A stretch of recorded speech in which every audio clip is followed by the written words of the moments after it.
All right, welcome to the Young Turks. Cenk Uygur, Michael Schur with you guys today.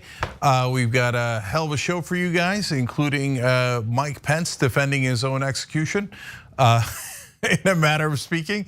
And then some poll numbers for you guys, including disastrous ones, where the country, well, not the country, but Trump voters think that white people are more discriminated against than black people. So that's among the many things we have for you in these 2 hours. All right, Michael, how you doing, brother? I'm doing well, Cenk. It is good to be here, and we do have a heavy schedule. So let's get started with this. Yep. We are breaking into programming to go to Israel, where the parliament has approved the first part of controversial judicial changes. It includes limiting the power of Supreme Court judges.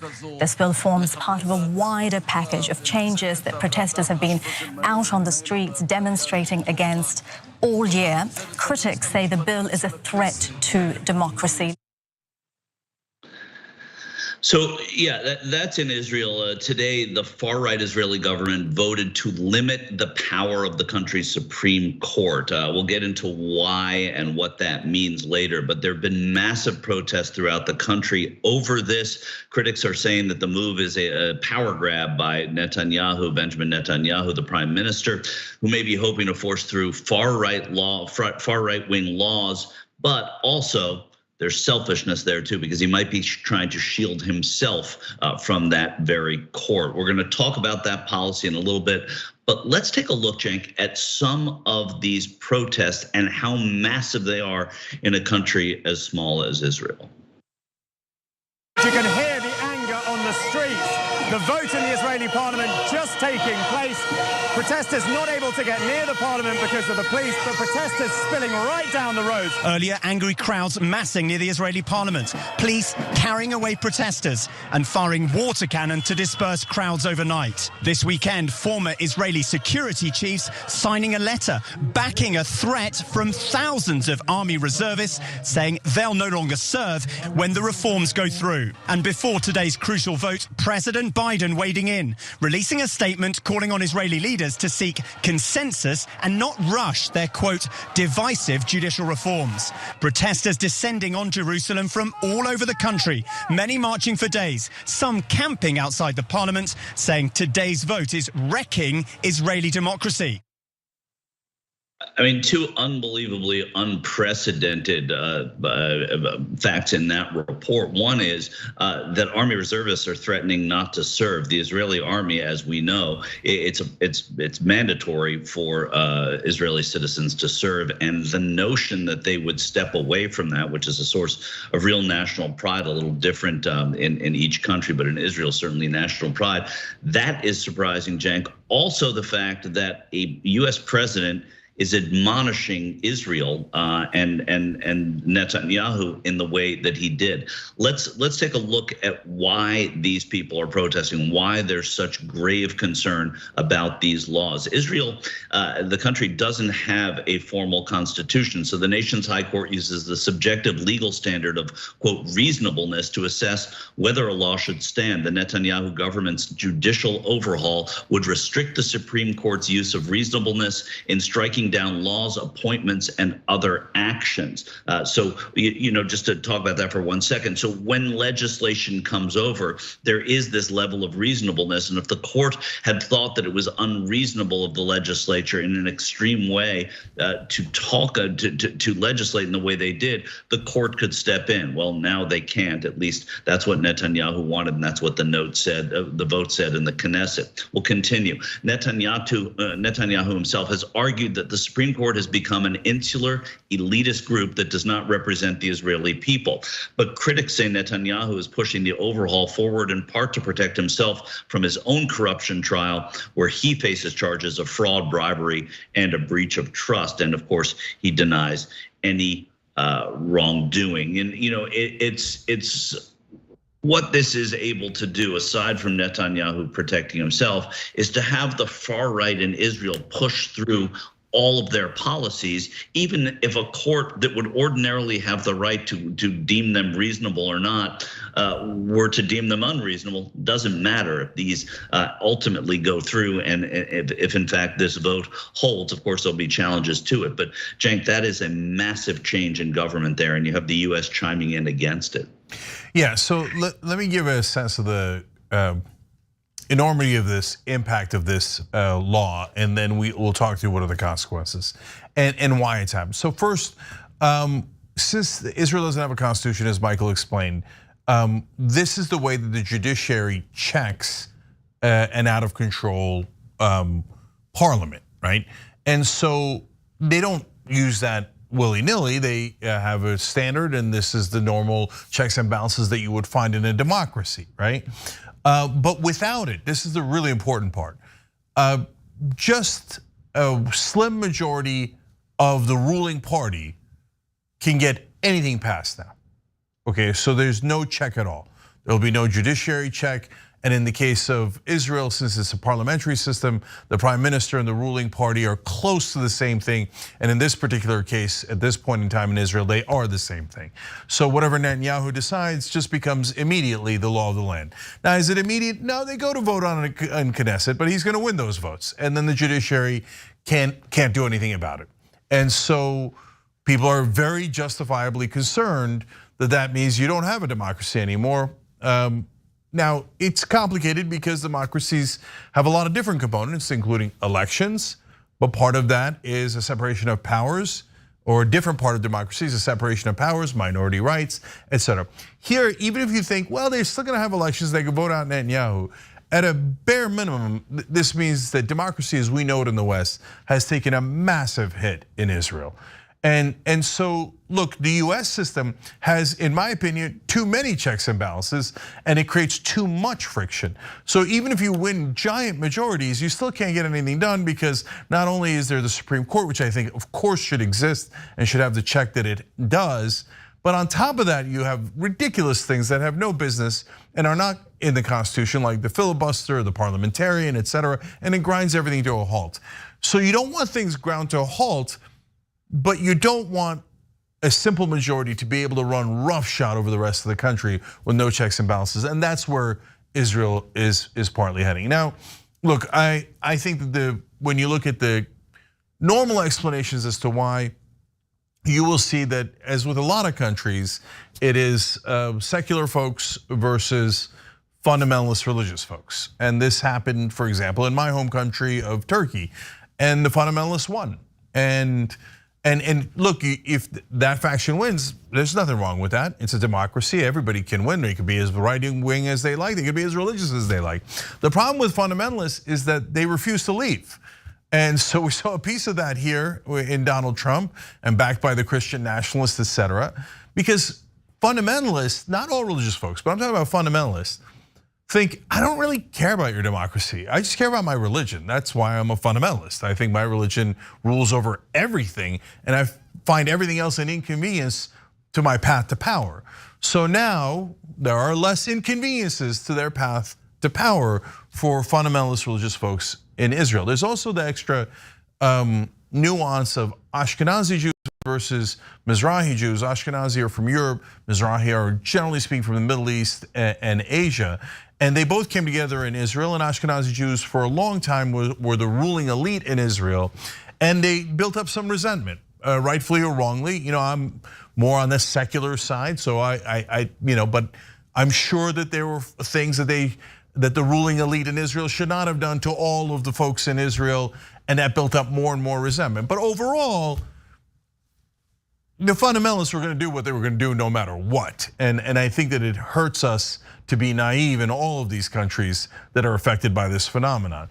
I also think that once you start getting used to taking away people's rights, and Israel got very, very used to taking away Palestinian rights, then it becomes a little easier to take away other people's rights.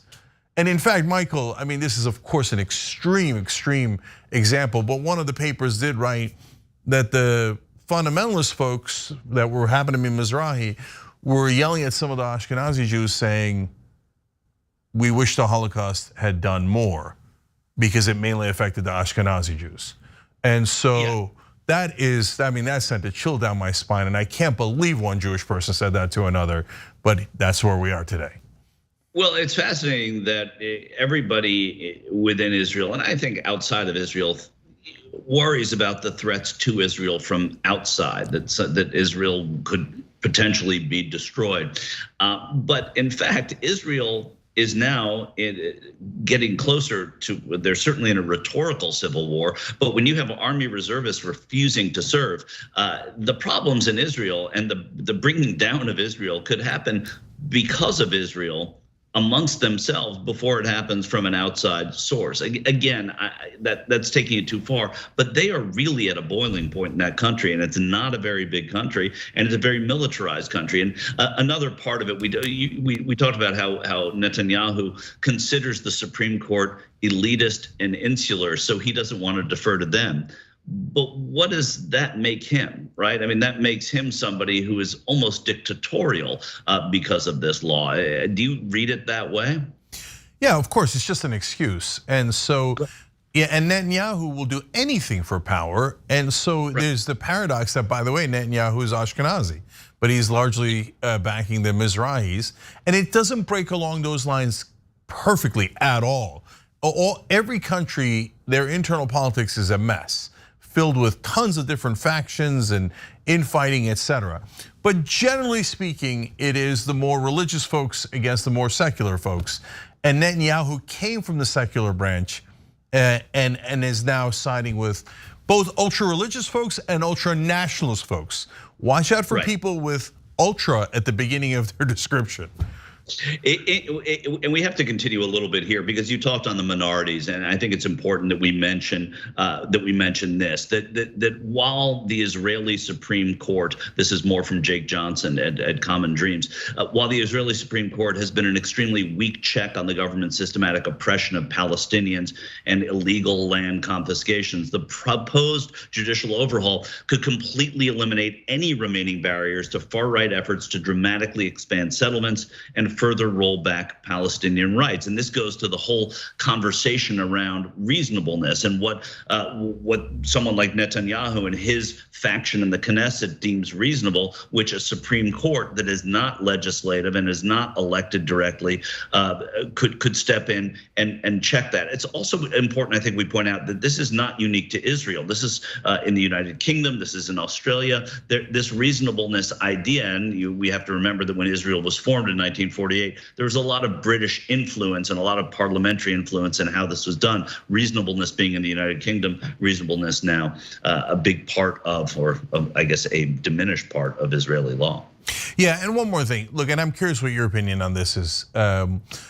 So, my prediction is the US will huff and puff, and Biden sent that, statement for what it's worth. And Michael's right that it's a little extraordinary. The US president normally never ever criticizes Israel, so a little bit.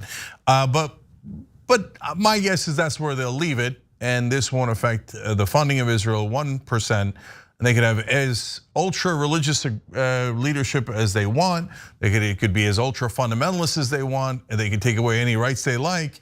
And we're never going to touch $1 of Israel's funding. So that's my guess, and I think that's disastrous. I think that things like this, you help a friend by putting pressure on them, as France and other allies did for us during the Iraq war. It didn't work, but they at least did their part and tried to get us to not do something that was going to be terribly damaging to ourselves, let alone the allies in the world. And I think that we have plenty of leverage here, the United States does, but I'm gonna guess that we're gonna choose to not exert any of it. I think we should exert all of it. That's the part I'm not sure I know what you think, Michael. What's your sense of whether Israel's funding here should be at play to push them back in the right direction? Well, I don't know that the funding is going to be in play on this. I don't know that the funding will ever be in play, frankly. I kind of agree with you on that point, unless there is an aggression a massive aggression like we haven't seen in Palestine, the occupied territories.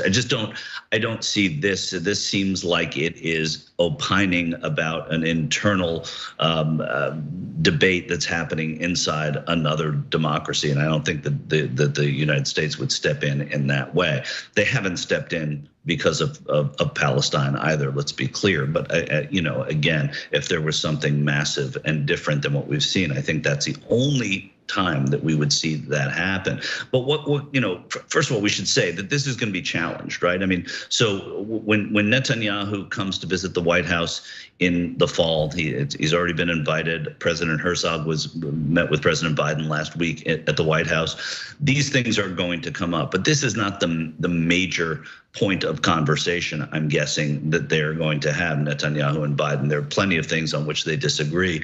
And I think Biden is going to be a little different of an audience. I mean, he's been cold to Netanyahu so far, and he did issue this, I would say, admonition, mild admonition on this. But I don't think it's going to be about funding because of this. But, the protests continue now, and they didn't end with the vote. And the vote was a shutout, by the way, 64-0. Because everybody who would have voted against it saw the writing on the wall and decided to just walk out of the Knesset, which is pretty unheard of. The other part of that is, that Israel's Supreme Court, ironically, may be able to take this up if it's challenged. And then it becomes up to Netanyahu and his government as to whether or not they will actually entertain or respect the ruling of the Supreme Court that they have taken the power from already. So it's a lot of irony going on there as well. Yeah, and then there's one other shoe to drop, and I love these kind of internal protests of any country that's trying to make sure they hold on to their rights. Over 1,000 people in the Israeli Defense Forces, specifically the Air Force, had threatened to quit if they pass this law, and they have passed the law. So we're going to see if they are going to quit. If they do in mass, Israel's Air Force would be greatly depleted, at least for the moment being. And people are concerned about it. Yes. We have to underscore how sort of military abdication in Israel is just unprecedented. And that, I think, speaks to the rest of the world and speaks to Knesset members who may have been on the fence more than anything will, more than funding even from the United States will within the confines of Israel. Okay, now I'm going to say something slightly obnoxious. Yeah, the more educated are more likely to be Air Force pilots. And so, sorry. Well, religious fundamentalists should look into an education. Okay, and if you didn't, and the Air Force says, we don't want to participate in this because it's no longer a democracy, and you're taking away my rights, why am I participating in that? I say, here, go get them, brothers. And so, I think that's a terrific protest, partly because it might be successful. And now, they threatened it. Will they deliver? We don't know. How many of them will deliver? We don't know. And look, in the short term, the threat to Israel's security is overblown if those pilots don't show up. Why? Because the Palestinians don't have an Air Force, and no one else is going to do a damn thing about it. So it would be a good symbolic move at a bare minimum, I think. But that's easy for me to say. I'm not in their situation. All right, either way, dramatic changes in Israel, although the US policy, as Michael and I just explained, will not move an inch. All right, we got to take a break here. When we come back, Mike Pence on why potentially being executed was not that big a deal.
All right, back on TYT. Let's start with YouTube Super Chat. First of all, Mr. Sunlander, thank you for the contribution. We really appreciate it. Neil Whittington wrote in, we loved catching a new clue with TYT from 1 to 8:30 p.m. daily. Still doing parts, but missing JR and Nina. Keep on keeping on. Neil, we appreciate you, and we might go back to adding more live shows at some future date. But for now, just those formats weren't working out. But JR is still on watch list. He's making the same content, it's just not in the live show format. So make sure you're checking out watch list on YouTube and Facebook. And Nina Turner's still part of the network, and her videos are on Rebel headquarters. So if you can, definitely check those out. They're still exactly doing the same kind of commentary they were doing before, and they're still just as fantastic as they were before. We're just giving it a new format, but they're still here. Chris Birch wrote in YouTube membership section. Happy Monday, TYT family. Thank you for 8 months of real progressive news. Enjoy watching and supporting. It truly is a joy. Thank you, Chris. We appreciate you, brother. Well, now let's go to Twitch. Drink That OJ gifted 5 subs. They've gifted a total of 151 to the channel. That is amazing. Thank you, thank you, thank you. Fascist Killa writes it. I got to pronounce it right.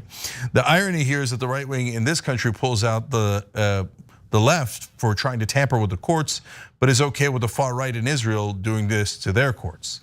But remember, the irony goes both ways there. So yes, the right wing, they only care about power. So they're like, we love the courts here, we hate the courts there. Principles, who cares, right? But the left wing, we should care about the courts in either case, right? That's why if you've noticed, it's a hard thing to notice, but I've never been in favor of expanding the Supreme Court. Never said it, never backed it, never thought it was a good idea. I think that it has a lot of different problems with it, but we've got to be principled and consistent no matter what the political circumstance of that day is.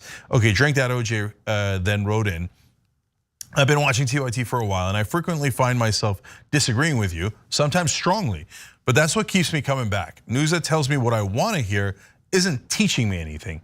You should disagree, sometimes often. Love you all, TYT strong. I can't love that message any more than I do. Thank you for saying that. And there's nothing wrong with disagreeing, and we build a community through our agreements and disagreements, and we learn together and we grow together. And finally, Opinionated writes in on our member section, how long is Netanyahu going to be under investigation or have charges against him? It seems to me that has been going on for years and years, to the point that he lost an election and won an election since then. What the actual F? You're right, it's absurd. They should already resolve that.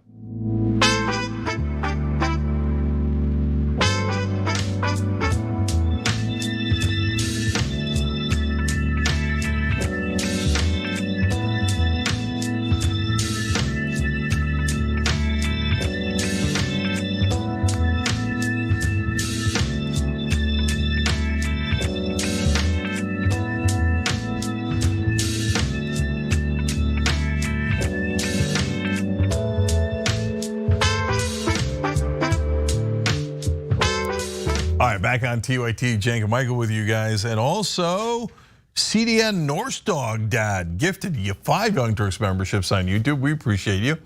Michael, you got more news. I do. We'll get to it shortly. There's Mike Pence stuff. Here it is. I'm not concerned about it beyond that. That's pretty remarkable that you're not concerned about it, given the fact that they wanted to hang you on January 6th. Over the weekend, Cenk, former Vice President Mike Pence, you'll recall him, once again minimized the fact that Trump supporters literally called for his hanging on January 6th during an interview with CNN's Dana Bash. And we're going to hear more of his answer in a second. First, though, we should give a little background, a little context. Here's a lead up to that, which is where Mike Pence brushes off Donald Trump's recent threatening rhetoric. Donald Trump said this week, talked about how his supporters might react if he is charged and faces potential jail time. I think it's a very dangerous thing to even talk about, because we do have a tremendously passionate group of voters, much more passion than they had in 2020 and much more passion than they had in 2016. I think it would be very dangerous. Does that kind of rhetoric worry you? Well, it doesn't worry me because I have more confidence in the American people and in the people in our movement. Look, it was one of the things that infuriated me on January 6th with what I saw, people ransacking the Capitol and engaging in violence against law enforcement officers. Dan, I think that I would say not just the majority, but virtually everyone in our movement are the kind of Americans who love this country, are patriotic, or are law and order people who would never have done anything like that there or anywhere else. Law and order people. These are people, as Dana Bash alluded to, who called for the hanging of Mike Pence. And you'll recall what that looked like.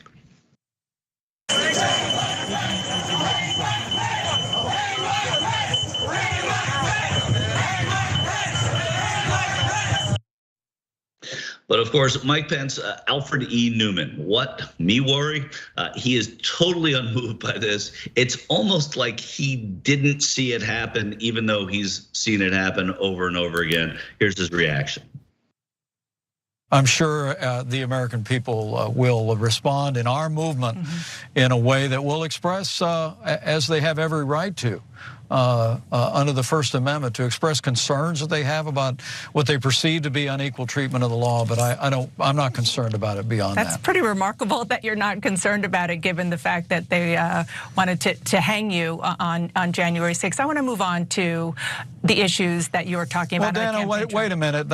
Wait a minute. I want to say to you, there's been an effort to take those that perpetrated violence on January 6th and use a broad brush to describe everyone in our movement. No, I didn't mean to do that. I'm just here to tell you, it's not the case. The people in this movement, the people who rallied behind our cause in 2016 and 2020 are the most God-fearing, law-abiding, patriotic people in this country. It's unbelievable to me that Mike Pence still holds this line and still thinks that that's the way to woo the people that support Donald Trump, who I can tell you, Cenk, from being out there among them with consistency for TYT and talking to them, they cannot bear the name Mike Pence because of the fact that he certified the election, that he thinks he can win them back by towing that line of remaining unconcerned. It's mind-bogglingly, I would say, tone deaf. Dana said it, she called it remarkable, but the notion that he could still hold this position is just, I cannot believe even Mike Pence or even some of these people would get to that space. Yeah, all right, first, the slightly funny thing. She says, they wanted to hang you on January 6th, but I want to move on. Well, so does he, by the way. Right. And then he says, well, look, I don't want to paint with a broad brush here. We've got our movement is very law-abiding and in favor of law and order. And then Dana Bash says, oh, no, I didn't mean to say that they are inclined in that direction. No, they are inclined in that direction. Is it all of them? No, of course not. But is it a lot of them? Yes. It's not just a couple of guys. So let me give you some of the stats about that. When they asked in a poll recently, Washington Post and University of Maryland, do you think it is ever justified for citizens to take violent action against the government, or is it never justified? 40% of Republicans said, yeah, justified. Now, to be fair, tons of Americans believe that, and that's a problem with our general violent culture to begin with, where 34% of Americans, including a huge number of independents, go, yeah, sometimes we should do violence against the government. Okay, that's interesting. Didn't see that coming, at least outside of Republicans. But it's not just theoretical. Let me give you a different poll. Researchers at the Public Religion Research Institute found that 30% of Republicans agreed with the statement, quote, because things have gotten so far off track, true American patriots may have to resort to violence in order to save our country. So that one is not hypothetical or theoretical. That one is asking about today. 3 out of 10 Republicans, that is a mass, that's about 25 million people, say that, yeah, it might be time to resort to violence.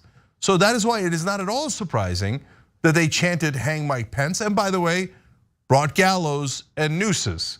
So they weren't playing, and it wasn't hypothetical for them either. So if you cross them, yes, an enormous percentage of Republicans say, we might have to do violence against you. And that is a very, very scary place for this country to be. And look, Mike Pence is obviously whistling past the graveyard there. I mean, 222. Didn't mean that pun, but there it is. And to be fair to him, he handled it like a champ on that day, right? And he was very strong and courageous on that day. But yes, this political strategy isn't going to work, but it's also hurting the country because we're pretending that there isn't this iceberg of a problem. And so I'm glad that Dana Bash brought it up, but like brushing it aside and going, no, it's not really a problem. No, the Republican voters are wonderful, patriotic, decent people. No, tons of them are, of course they are, right? But unfortunately, 30% of them are super dangerous. And if we're not honest about that fact, it's gonna hit us again. And the next time that iceberg hits us, it's gonna be worse.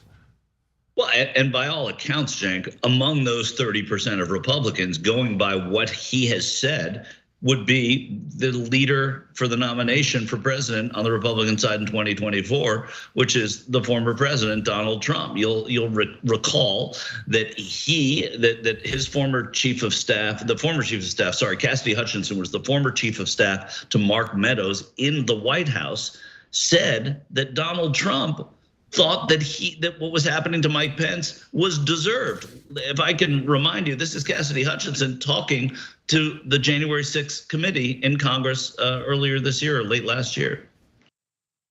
I remember Pat saying something to the effect of, Mark, we need to do something more. They're literally calling for the vice president to be effing hung.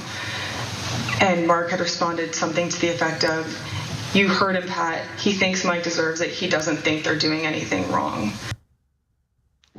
I mean, he thinks Mike deserves it. That puts him into that 30% of people that you said were absolutely, essentially, I'm paraphrasing here, nuts, and think that the violence and resorting to violence is the way out of anything we don't disagree with. So I think when you look at what Mike Pence is soft pedaling here, and what he's dancing around rather than going right after in this interview with Dana Bash or with anybody on any campaign stump, is the fact that not only did Donald Trump sort of know what was going on, according to the January 6th committee findings, he also was someone who kind of pushed it and said that it sounds reasonable, and that desperate to hold on to power. You call it courageous with what Mike Pence did when he was vice president. That's the job of the vice president. Read it and count them. And once they were certified by the states, he just has to do it. And so, and then the other thing about Mike Pence is that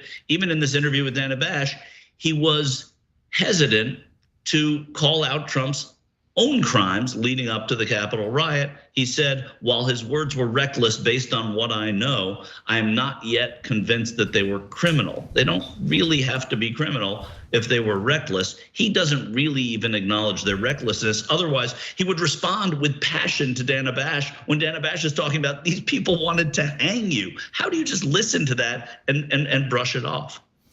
Look, there's two things that I think that even with all the focus on January 6th by the media, by the Democrats, etc., two things that are being massively minimized. One is Trump saying, I think Mike deserves it, deserves to be murdered. That is unreal, that is colossal. He's saying his own vice president not only should be executed, but that the people saying that they're going to murder him on that day. And Trump says it on that day. His chief of staff comes in, Mr. President, I'm sorry, but your own supporters are trying to murder your vice president. He says, I don't think they're doing anything wrong. And we're gonna go past, and Trump right now is leading the Republican primary by about 30 points and is very competitive in the general election. How could we let this monster back in? Because part of the reason is because we're so worried about offending the feelings of Republican voters. I'm not saying that we shouldn't try to understand them. I'm not saying we shouldn't try to reach out. I try to reach out to Republican voters because I think they hate corruption. So you can do both things at the same time, and you don't have to put all of them in the same basket, okay? And so yes, there are plenty of people on the right that you could reach out to. But you ignore the 30% of the party has lost its effing mind, and they are definitively led by Donald Trump. I mean, look at this is the second major thing in that clip that we shouldn't brush past. Trump said in that tape that you heard with your own ears, if they arrested me and put me in prison, it could be more dangerous than 2020. What do you think he means by that? I know what Republicans are going to say. They think he's an angel. He means that he'll throw marshmallows at people and we'll bring America back. And yeah, and it's a deep state will do all the bad things, dressed up as us.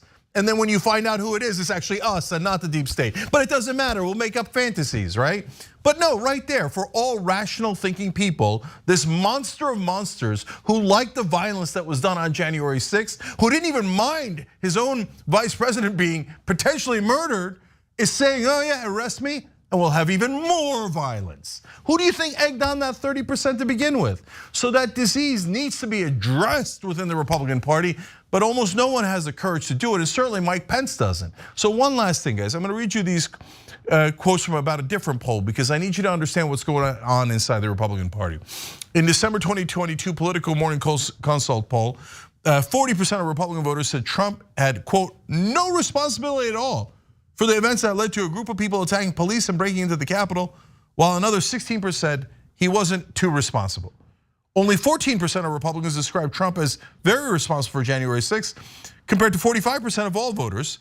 In total, only 31% of GOP voters said Trump was very or somewhat responsible, even though 59% of all voters assigned that level of responsibility to Trump. Now I read you all that. Bottom line on it is focus on one number. 31% of Republicans say that Trump was in any way responsible.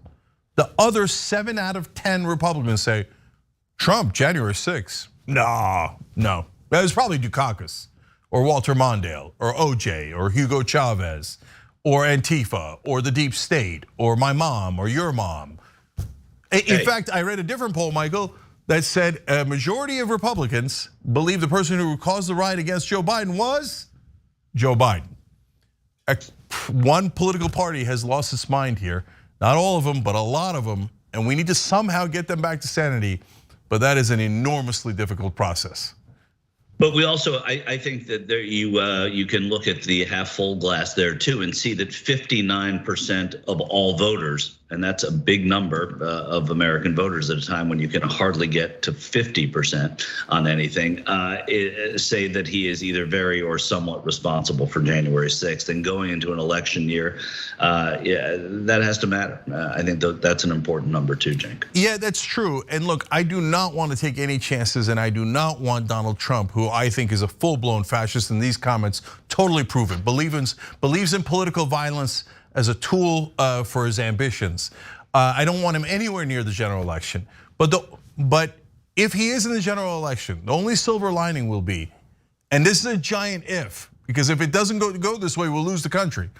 But if a Democrat shellacks him and ends him and says, okay, a giant rejection by the American people, that 59% actually has to show up and say, no, we're not letting this fascist, violent dictator wannabe who nonstop praises dictators, nonstop. He does it with North Korea, he does it with communist China, they refer to it, but he keeps saying, oh, I love the way Xi makes everyone stand for him, and no one's allowed to disagree with him, no one's allowed to dissent. I love that. Come on, guys, he's saying he's a fascist.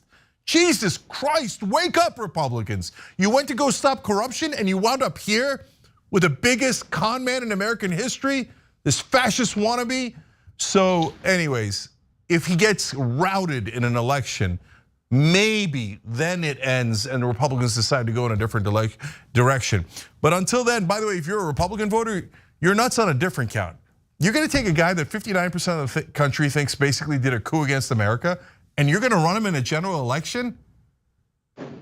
All right, I mean, I don't want it, and I think you'd be nuts to want it. But okay, if you wanna lose, have at it, Hoss. Okay. Exactly. Yeah, all right, we gotta go, sorry. When we come back, shocking development, I talked too long. Okay, we've got more on what Biden is doing, and is he doing well enough on the economy? The press is trying to help him. We'll see if he takes that help. We'll be right back.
right, back on TYT. Let's go to members. Vicky writes in, I got onto the Rebel headquarters. Also glad I did. Started getting notifications right away. Always great content.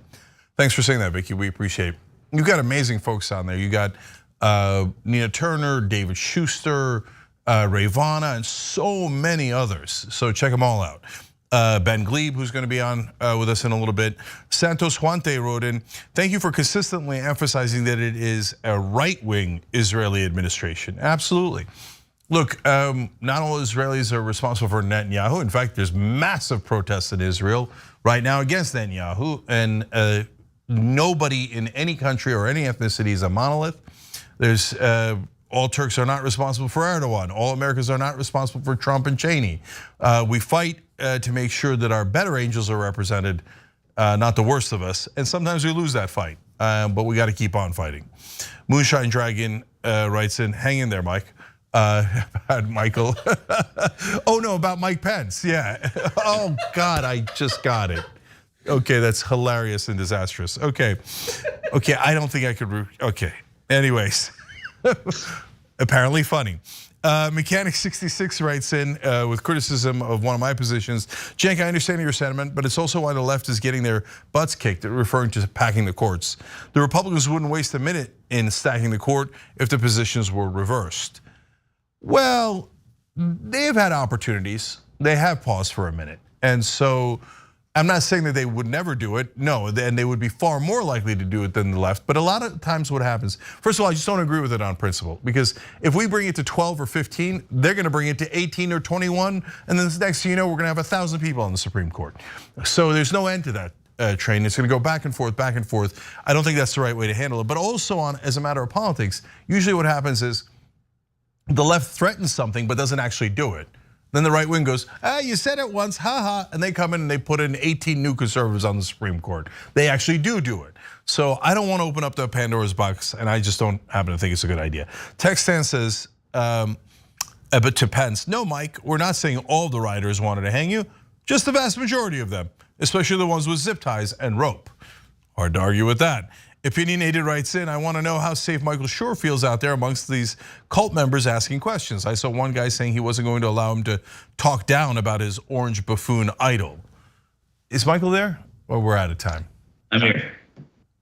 Well, I feel pretty, I'm never worried. I'm careful.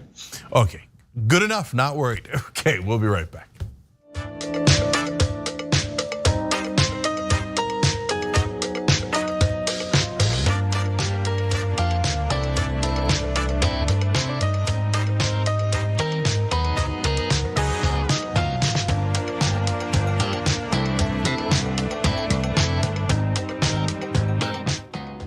All right, back on TYT, Cenk and Michael with you guys. Michael's got the next story.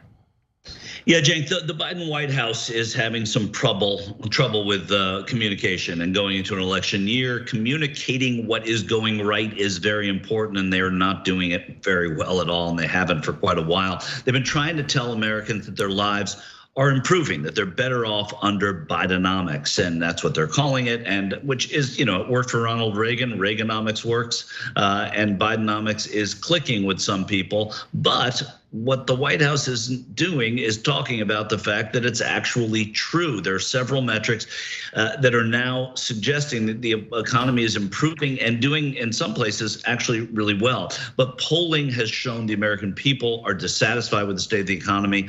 We've talked about it when I'm out on the road talking to Trump voters. All they talk about is the price of gas. So to a lot of people, that is the economy. It has nothing to do with the CPI and the rate of inflation dropping by 0.25%. It's how much are a dozen eggs and how much is my gas to fill my tank. And so Dana Bash was talking on television. We remember her from a Mike Pence story. She was talking to the former speaker and current representative Nancy Pelosi to talk about what is going on and why there is this problem.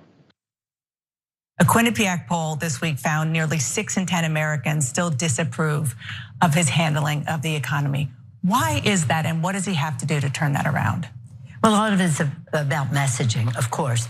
I'm so proud of this president In the 2 years that we were in the majority working with him, he broke all records on the level with a Lyndon Johnson or a Franklin Roosevelt in terms of the caliber of legislation that he passed for the good of the people, lowering prescription drugs, again, cutting in half, as you indicate, cutting in half unemployment. So why isn't the American public giving credit for million jobs? It has to be messaged. It just has to get out there. It's a busy job being president. I can say that as being speaker. You're doing your work, but he's just going to have to make sure the American people know at that kitchen table what this means to them. Cenk, I mean, the speaker did a better job at messaging than the president is doing now. Busy job or not, it's important that White Houses get their message out. And there is, and we'll talk about it in just a moment, but there is a real reason for the president to be talking about this and for his White House to be talking about it. Here's what there is to start. The best job creation record at this point in a presidency since either Franklin Roosevelt by raw numbers or Ronald Reagan in his first term by percentage growth, unemployment steadily below 4%, inflation falling, and real wage growth turning positive. The president has a lot to boast about, but he's not really getting that done, is he? No, he isn't. So I think there's two different issues here. So number one, his economic record, in my opinion, is mixed. So what should you give him credit for? All the numbers that Michael just gave you are real, and the president doesn't magically create those numbers, but he does shepherd the economy. And when things go south, he takes all the blame.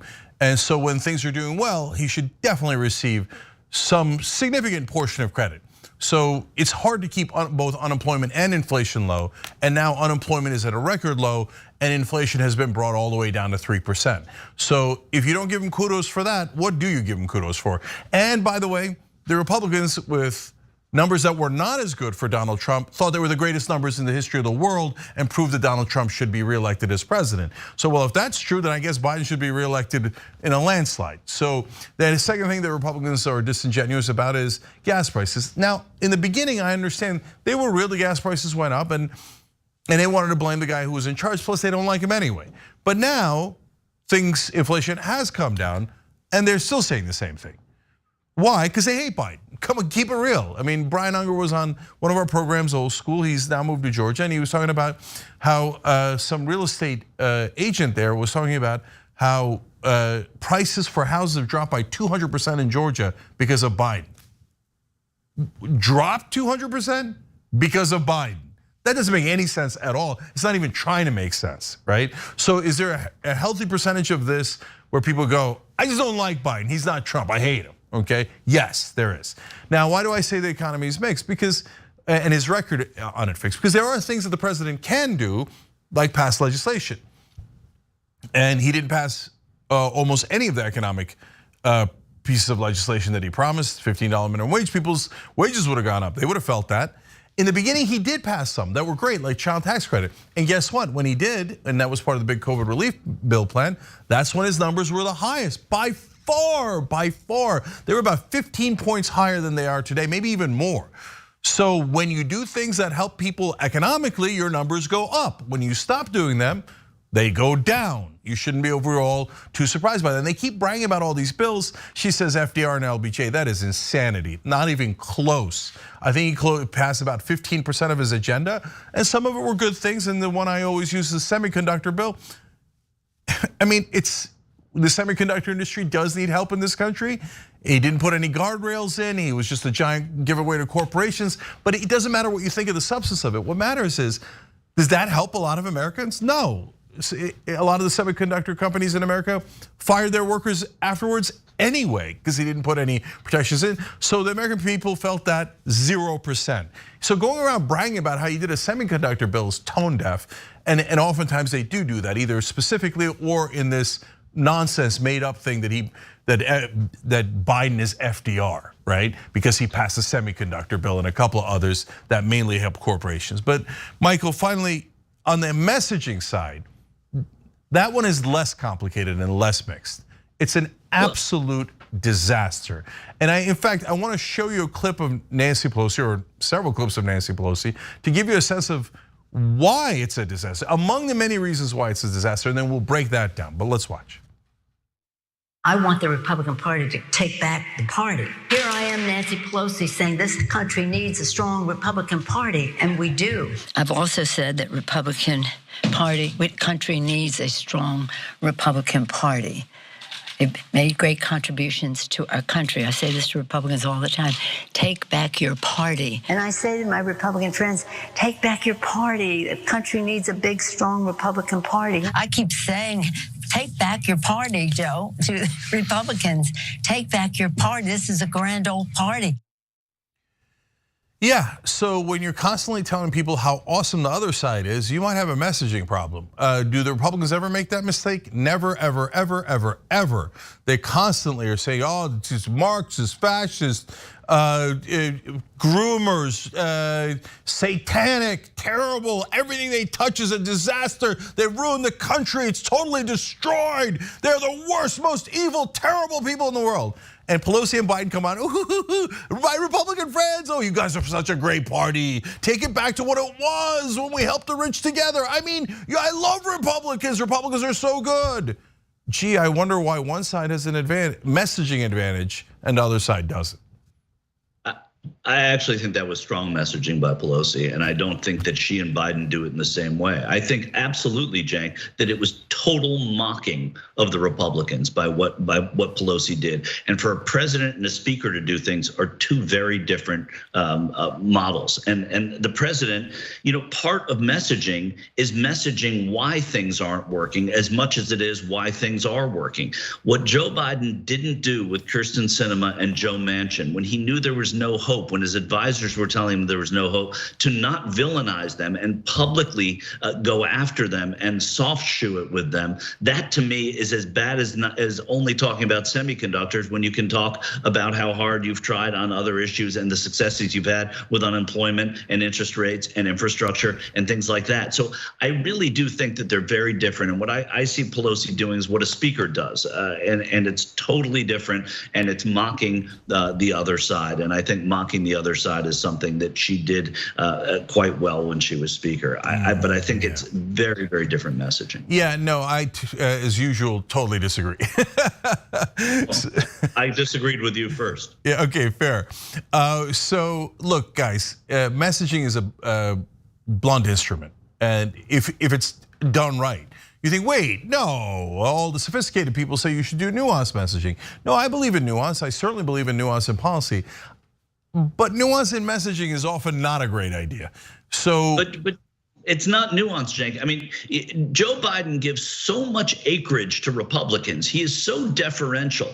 Nancy Pelosi was never deferential to Republicans. She was mocking of them, and she was talking about how they are sheep and they're being led, and they're essentially, without saying cult members, she said cult members. So I don't see it the same way you do it at all. And it's not just a defense of Pelosi, it's a defense of the fact it's really what's frustrating about Biden more than it's what's to be, in my estimation, sort of looked at as a positive from the former speaker. But it's what Biden is lacking is the ability to go after. Now, you can't as a president do what you can as a speaker, but he does not go after the causes of why things don't work. Nancy Pelosi's subtlety is completely lost on the overwhelming majority of people when she's like, oh, my Republican friends, they should get better. And I like them so much, but they should be slightly better, okay? She's into the caucus. She's trying to embarrass the caucus. That's not, nobody's embarrassed by that. No one is embarrassed by that. Well, no, look, Michael, here, let me give you an example. Clearly Republicans have no shame anymore. That's why trying to appeal to their shame is absurd. No, you're trying to. And the Republican caucus in the House when she was speaker really had no shame, and now they have a little less than they did then. So I'm sorry, I don't think that. No. Yes, No, Michael, It doesn't. Who gives a goddamn about the Republicans? This is a giant. Hold on, let me finish. Hold on, let me finish. Let me finish. These don't matter like White House messaging matters. These don't. What Nancy Pelosi says on 5 different, with the same talking point on 5 different panels or talk shows doesn't matter. What Joe Biden doesn't do is what matters. Okay. And what Joe Biden does to Republicans is far worse than what Nancy Pelosi does. I hear you on that. I hear you on that. Listen, Michael, winning elections has 0% to do with Republican voters, okay? The Republican voters are gone. They're gone. They're not gonna come back and be like, well, I thought that the Democrats were satanic child molesters who were drinking the blood of children, but I reconsidered and think they're lovely human beings. Okay, so yeah, maybe you get a 5%, 7% if you're super, super, super lucky around the edges. No, the way to win elections is independence. There are now more independents than there are Democrats or Republicans. Our politics has completely changed. And what do you do with independents? You want them to come to your side and you want the other side to be supernova toxic, right? Good news, they are, right? And by talking about Republicans as being, where are the Republicans? We need good Republicans, we don't have them. Don't go there, come with us. I mean, that's what's implicit. It's super subtle, no one gets it. No one gets it. Only it's a message for the elites. You're right, it's super subtle, but it also doesn't infer. Super subtle doesn't work. That's what I'm trying to tell you, Michael. Super subtle doesn't work. It's a talking point. It's not dumb. To manage the work of an administration going into a presidential election year. It's 2 totally different things. Okay. She's the Speaker of the House, speaking to her caucus, probably ahead of 2018, probably ahead of, it was 2018, I guess. No, or Michael, let's drop Pelosi. We disagree on Pelosi. I think she's incredibly weak. I think she's a terrible legislator. I think she's a terrible representative of Democrats. We massively disagree, okay? You think she's great. It's indefensible in my opinion. But that's not what we're talking about, okay? But the main thing is Democrats overall, and certainly Joe Biden, and remember about the economy, do they suck on messaging? We both agree on that. So, but let me just say this, okay? If I was advising the president, I know Biden doesn't have it in him because he's a goddamn marshmallow, right? But if we had an actual person with a spine as our leader on the Democratic side, here's what I would advise him to do. Every day, do a press conference and go, inflation is incredibly low now. You're welcome. You know what? Unemployment record. How many times do I have to set a record on unemployment? I said it yesterday, I said it today, I said it the day before, I said it the week before, I said it the month before, until all of Fox News is crying, oh, Biden keeps bragging about low unemployment. Go, Biden's such a braggart. I can't believe he's bragging so much about how he broke the record on unemployment every single day. Force them to engage on your high ground. These morons who are the Democratic leadership don't know anything about messaging. Don't know anything. They don't even know they're supposed to do messaging. They're so unbelievably stupid.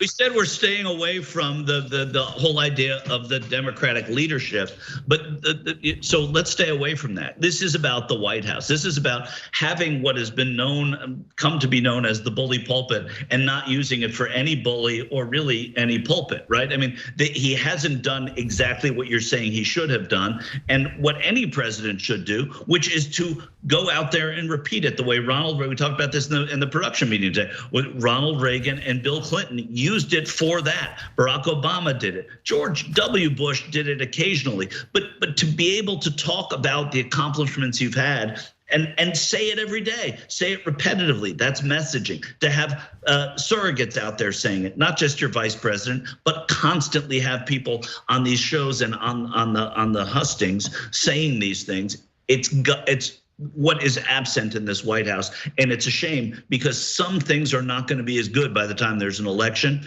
So while you have the advantage, you have to play the advantage. Boom, we end on agreement. Okay, so I just got to do the next story. We got to do it as quickly as we can. So Michael, hit it. Oh man, a lot of pressure to do this as quickly as we can. Okay, so a new poll from Yahoo News and YouGov found that Trump voters are very concerned about racism, but against white people. I mean it. The survey of 1,638 US adults conducted from July 13 to 17 showed that among 2020 Trump voters, 62% say that racism against Black Americans is a problem today, while 73% say that racism against white Americans is a problem. So an 11% gap, more people say, against white Americans. Additionally, asked how much of a problem racism currently is, just 19% of Trump voters describe racism against Black Americans as a big problem. Twice as many, 37%, say racism against white Americans is a big problem. So it's very difficult, to look at those numbers, look at Trump voters as a real reflection of America. Trump voters, self-identified Republicans, are the only demographic groups identified by the poll who are more likely to say that racism against white Americans is a problem than to say the same about racism against Black Americans. All right, guys, this is a giant problem, not just for the Republican Party, but for the country. So first, look, I'm so despondent about the state of the Republican Party that I'll take some of these numbers as a good result. Like 19% of Trump voters describe racism against Black Americans as a big problem. I didn't think it was that high. Okay, at least 1 out of 5 Republicans think that there might be racism against blacks in the country. I'll take it as a partial win. 62% say that racism against Black Americans are a problem today. 62% of Republican voters. Well, okay, all right. It could be worse. Now, having said that, that's the upside. The downside is 73% think that racism against whites is a major problem, is a real problem in this country. Wow. But before you judge the Republicans too harshly, let's look at the overall numbers. I'll give you one more here. A majority, 51% of white Americans, that's all white Americans, for instance, think racism against people who look like them is a problem. But overall, far more white Americans, 72% say racism against Black Americans is a problem. So most Americans, 72% say, come on, get real. Racism against blacks is of course worse, right? But 51% say that there's racism against whites. So that is very concerning. And it's concerning on 2 fronts. So number one, is there massive racism against white people in this country? No, there is not, okay? And so the fact that they are wrong about that and headed in the wrong direction and so worried about it, a big chunk of Republican voters think it's a major problem, right? That's problematic. The second problem is that apparently, for whatever reason, and it's not just propaganda, they are concerned that there is now, they are going to be discriminated against. And look, and a lot of people get angry over this, but I think one of the problems here is how long affirmative action has lasted. And it was absolutely necessary in the beginning, but now you've got more than half of white Americans saying, I think there's racism against me, against us. And that is not a healthy place for the country to be. And these numbers get worse almost every day. Well, I thought we were going to end on agreement with Biden and Pelosi earlier, but we're going to end on disagreement on affirmative action. To blame this on affirmative action rather than what Donald Trump and his quote unquote movement have facilitated in terms of having it be okay to show racism, pointing out at every campaign stop that his people are aggrieved by the US government. That's what creates this. He has sown this in this country. So it's a terrible thing. We can't blame this at all on affirmative action. But the encouraging line here, though, is that at least you have so many of these people acknowledging that there is racism against black people, which you wouldn't have known otherwise. Yeah, look, I don't want people to misinterpret me. I think Trump has driven tons and tons of racism for the reasons that Michael states, and he eggs this kind of opinion on, and it is overall enormously unjustified to think that there's racism against white people in this country. I'm just saying that affirmative action, I believe, is a contributing factor to that. And you could say, no, people are used to it. They think it's perfectly great. They don't, and no white person thinks they're gonna lose their spot in a job or a college because of affirmative action. No one has caught feelings over that. I would disagree. I think some have, and I don't think it's helpful to the country. No, I don't say absolutely what you just said. Don't paint me like that. What I was saying, though, is on balance, I think it has been better for the country and better for race relations because it has made it better to be a minority in this country. And I don't think it's done its work yet. That's all. Yeah, and Michael has the majority opinion of the left there. I'm in the minority. In the country, now the country has turned a little bit against affirmative action, and a little bit past 50% saying we should end, the Supreme Court was essentially right. But among the left, Michael speaks for that community more. They still believe that affirmative action is productive and the right way to go. All right, we gotta take a break here. We have an amazing second hour for you guys. Michael, thank you for joining us. We appreciate it. Thank you. We'll be back with Bengley.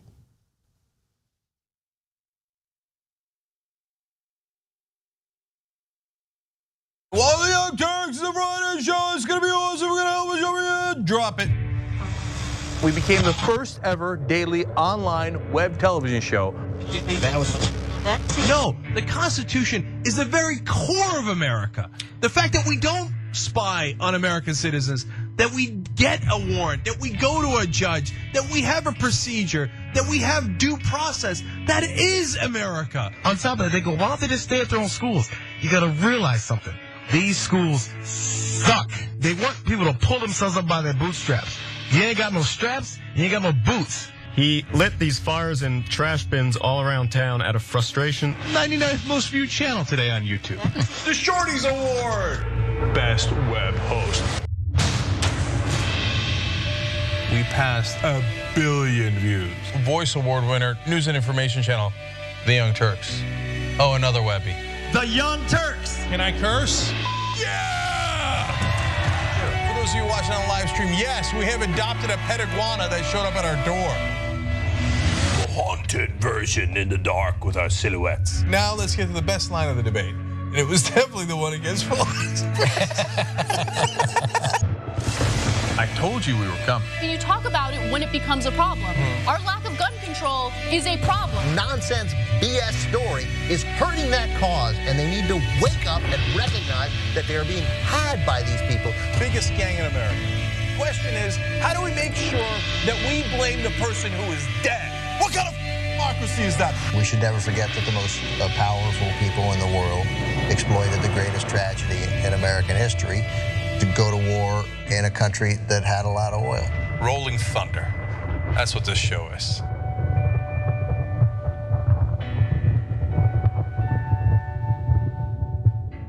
Everywhere you look, things are getting more expensive. Here at TYT, we understand this. That's why we're not gonna price gouge you or use inflation as an excuse to raise our prices. A TYT membership is not your typical subscription, but basic membership is still just $4.99. So what do you get for that price? For starters, you're getting exclusive programming, unique exclusive designs from Shop TYT, access to a members-only chat, giveaways, emojis, and so many other amazing perks. But most importantly, you're helping to make an impact. As a TYT member, you not only help us do the shows every day, but you drive real positive change in the process. In 2017, we helped to start Justice Democrats right here on TYT. That's a group that got 12 progressives elected into Congress. That's amazing, you did that. Your support also funds TYT's very own investigative reporting. Just recently, our reporters exposed the Fellowship Foundation and pressured lawmakers into boycotting that bigoted event. Isn't that amazing?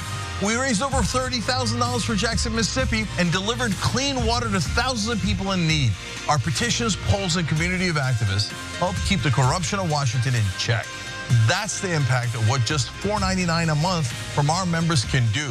And we're just getting started. Positive change doesn't occur overnight, but with your contribution, we can make it happen together.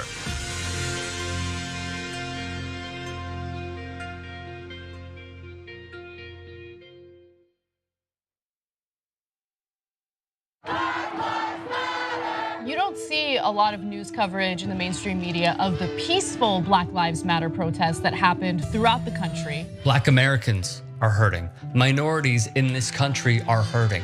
We always talk about starting from the bottom up, but the problem is the bottom up is always the least amount of power. No one cares about them, and until someone actually cares about them, then we'll do something about it. Please, for God's sake, America, understand, acknowledge, and work towards getting to a new reality where Black lives actually matter.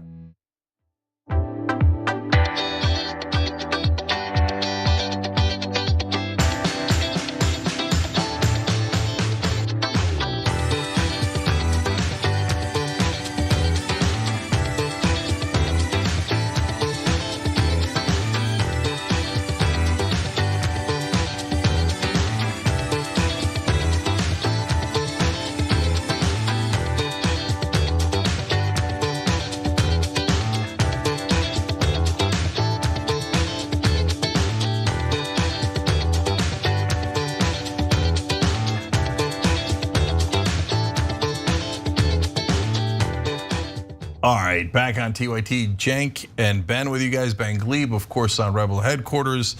Scott Tilden and Nalas Raj also with us. They just became members by hitting the join button below. We appreciate you. We do the show with our members.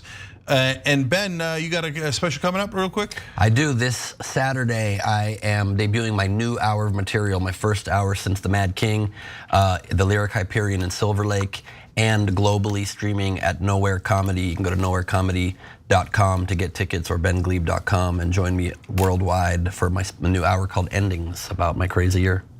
Yeah, and about how maybe Ricky Lake saved his life. Ricky Lake saved my life on Saturday. You're gonna have to tune in to see what that means. Exactly, so check it out on Saturday, okay? All right, now we got news. All right, footage has been released showing a Los Angeles deputy brutalizing a 23-year-old trans man in what the cop alleged was a traffic stop over an air freshener. You heard that right. We'll show you some of the graphic surveillance footage in a minute, but first, more context. Emmett Brock was driving home from his job as a teacher at Whittier School on February 10th.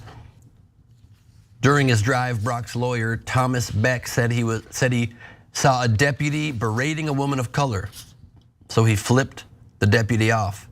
That's when the deputy allegedly started following Brock. He turned down side streets trying to figure out whether the cruiser was following him. The deputy did not turn his lights or siren on, but made every turn Brock did. He became so concerned he called 911 on the police. "Hi, I'm being followed by a police car," he said in a recording. He told the dispatcher he wanted to make sure it was a real police car and that he wasn't being stalked. The two kept talking, and eventually the dispatcher asked, "What is it you want us to do? If he hasn't pulled you over, he hasn't pulled you over." 2 minutes into the call, Brock hung up and eventually pulled up outside a 7-Eleven, and the cruiser pulled in behind him. As Brock stepped out of his car, Deputy Joseph Benza approached and told him, "I just stopped you," offering no explanation as to why. Confused, Brock replied, "No, you didn't," because he didn't. He stopped on his own to get something at 7-Eleven. And the store's surveillance camera captured what followed. Reminder, this is very graphic footage. Viewer discretion advised. Come here. I just stopped you. No, you didn't. Yeah, I did. Get your hands off of me. Oh my God! What the happening? What the you doing? Get the off me! Get the off me! You're gonna kill me!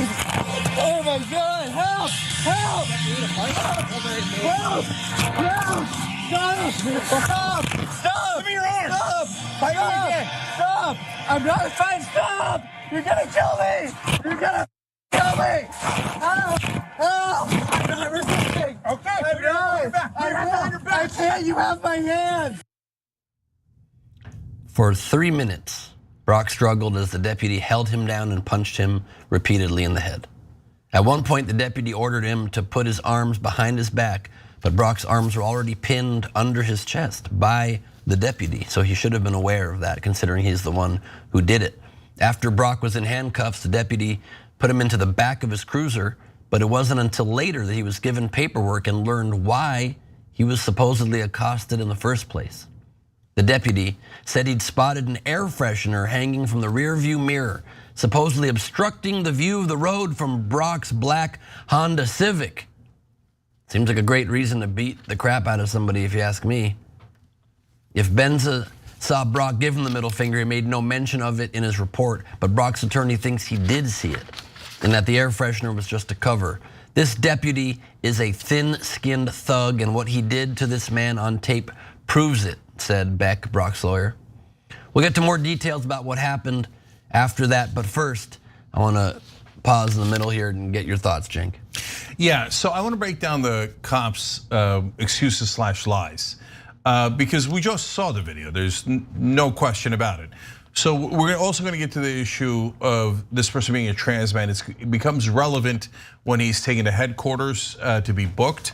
So that's another horrible part of this story, but hold for that. First, I'm going to read you some things that officer wrote, and then we're going to look at the tape again, okay? So bear with me here, this is the LA Times. Benza wrote as part of an 11-page incident report this. It appeared that he was about to walk away from the car and myself, he says. Yeah, because he was going into the 7-Eleven. That's why he got out of his car and walked away from you and into the 7-Eleven. But he says this was a reason to assault him. He's, quote, his rejection of my traffic detention, which he never did actually. He never turned on his sirens, never did a traffic detention. And his apparent intent to distance himself from his vehicle further raised safety concerns. He distanced himself from his vehicle because he was going inside 7-Eleven. And plus he was scared of you and he was trying to get away from your weird actions, right? But how is this a safety concern? Was he gonna grab a hot dog at 7-Eleven and beat you with it? Well, what kind of insanity is this? He's writing this in the official report as if these are safety concerns. He goes on.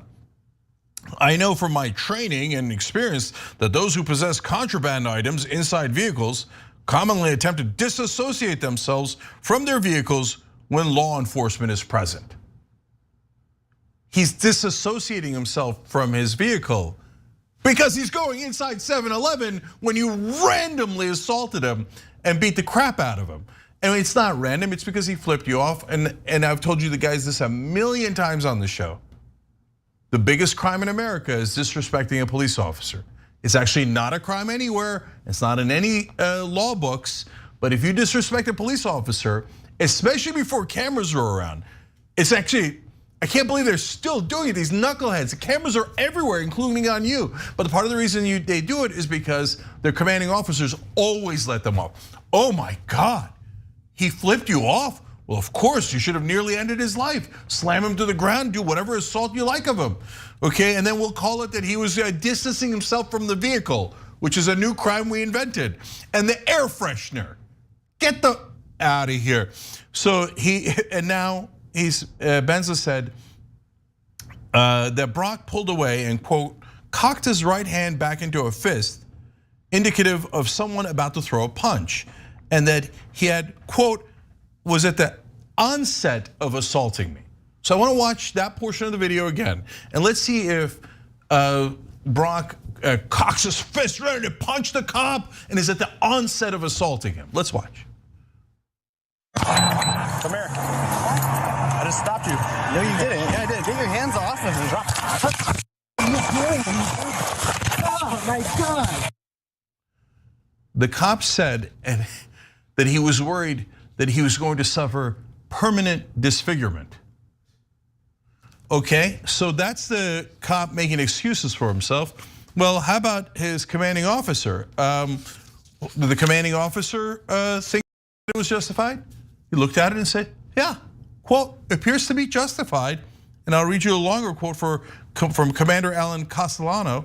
This situation was very dynamic and evolving, which required a split-second decision to be made by Deputy Benza, since it appeared suspect Brock was trying to avoid being contacted. Officer safety is paramount. Yeah, he was trying to avoid being contacted because your maniac officer attacked him for no reason. No, devil's advocate, Cenk. I don't think police officers should be allowing civilians to walk or to distance themselves from a vehicle when parking, heading into a 7-Eleven. You know, you can understand how complex that situation is. Studies show that a lot of people trying to enter 7-Elevens do so by entering them, but the cops didn't have that study. Yeah, and guys, look, so in all seriousness, are we not allowed to get out of our cars? Are we not allowed to go into stores? Like if a cop doesn't like you for some reason, this is basically saying in LA, they could beat the living crap out of you for no reason at all. And their commanding officer will be like, well, I mean, he did get out of his car and he was going towards the 7-Eleven. We were worried about permanent disfigurement. I mean, you see the video, these guys are jokers.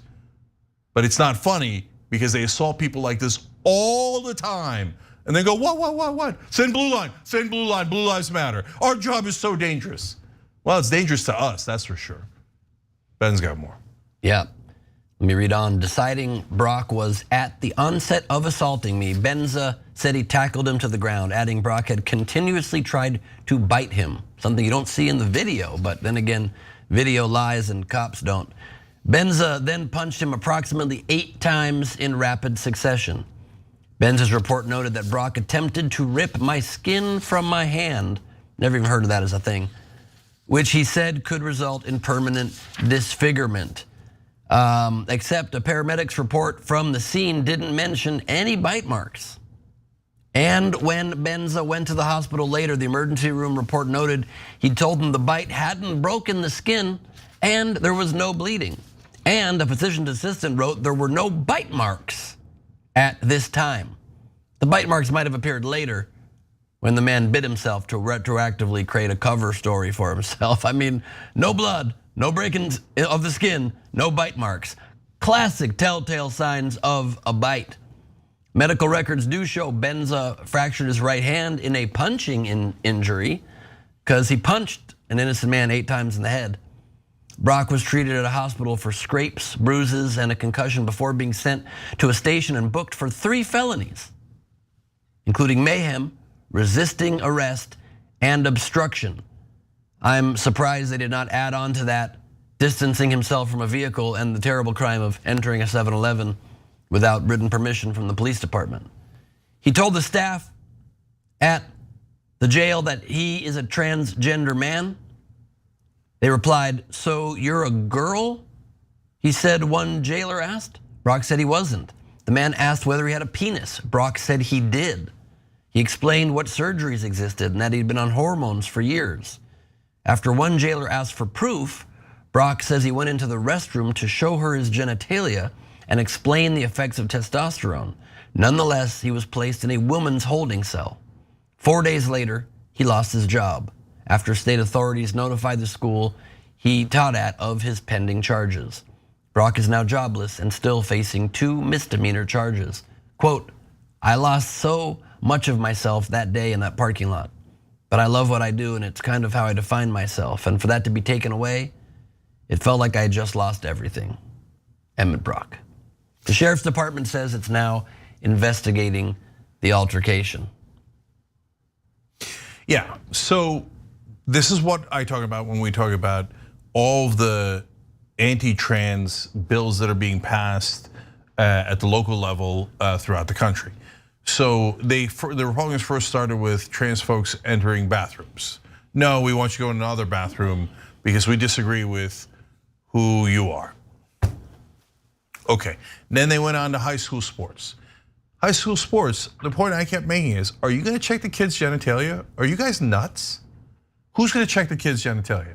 And people never talk about it because it's so uncomfortable, right? What an incredibly uncomfortable topic. But guys, here it is in the story. Yeah, they check genitalia. So they're like, okay, let me see your private parts because we don't believe you. Because we're gonna just choose not to believe you under any circumstance. So you have to add that on top of everything else, okay? But look at what he was charged with that Ben told you. So you guys watched the video. Who do you think did the mayhem and obstruction? And do you think, I mean, I've got eyes, the cop did the mayhem, right? The cop is the one that caused the injustice in the first place. So I guess in a matter of speaking, he was obstructing justice by slamming this guy into the ground for no goddamn reason, right? Oh, that I was offended and I'm very sensitive. A lot of cops, man, like, oh, I'm tough, I'll kick your ass, I'll kill you. I'm so tough, you better listen to my commands. Oh, he offended me. I'm such a victim. Goddamn, the thinnest skin in the world. In the world. That's a classic thing with people that thirst for authority, right? They're like, oh, I am tough, the alpha male. The minute you just lightly criticize them or flipping off the bird, I've been flipped off 1,000,000 times. I never went and slammed a guy on the ground for it. But for a cop that's like, oh, how dare you? I beseech you to reconsider that, otherwise I will slam you into the ground and then to ruin your life by pretending you attacked me and assaulted me. As a comedian, I consider being flipped the bird a compliment. You know you're resonating. No, but think about that. How much more thick-skinned are comedians versus cops? Yeah. It's not even close. Shouldn't our cops be more thick-skinned than our comics? Shouldn't they be able to be being in these incredible, and oftentimes not this at all, right? But in other times, yeah, sure, they're involved in situations that are harrowing and dangerous and potentially violent, etc. And in those situations, I feel bad for them. But those guys should have a lot of thick skin, right? To be in the middle of a lot of these controversies and physical altercations. Nope, thinnest skin in the world. And then finally, resisting arrest. Thrown in for every time the cops do a false arrest. Well, you're resisting my false arrest, and so I'm gonna, and okay guys, tell me, what else could he have done? The guy slams him to the ground and holds him down, and he's like, give me your arms. He's like, I'm trying to give you my arms. They're pinned underneath my chest and you're sitting on top of me. Okay, they're like, stop resisting arrest. It's like an Adam Sandler skit, right? I mean, sir, stop being angry. I'm not angry, right? Like, what in the world? What could he have possibly done? So now, by the way, they're still trying him. The cop isn't being tried. The guy he slammed in the ground is still under criminal prosecution in Los Angeles. That is like mental. Seems like Sheriff Luna's doing a great job cleaning things up. Okay, well, so this is why people want criminal justice reform, but unfortunately we have none of it. None of it that happened at the national level. All right, we've got to take a break. We'll be right back.